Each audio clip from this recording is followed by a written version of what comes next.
তোমরা যাহা জানো না তাহার ভজনা করিতেছ, আমরা যাহা জানি তাহার ভজনা করিতেছি, কারণ যিহুদীদের মধ্য হইতেই পরিত্রাণ।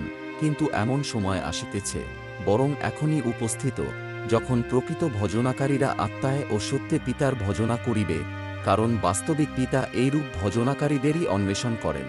ঈশ্বর আত্মা, আর যাহারা তাঁহার ভজনা করে তাহাদিগকে আত্মায় ও সত্যে ভজনা করিতে হইবে।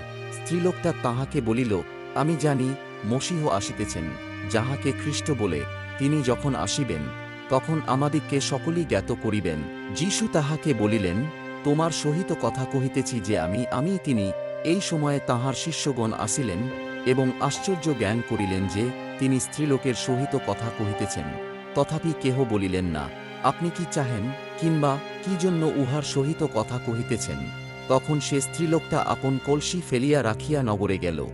আমেন।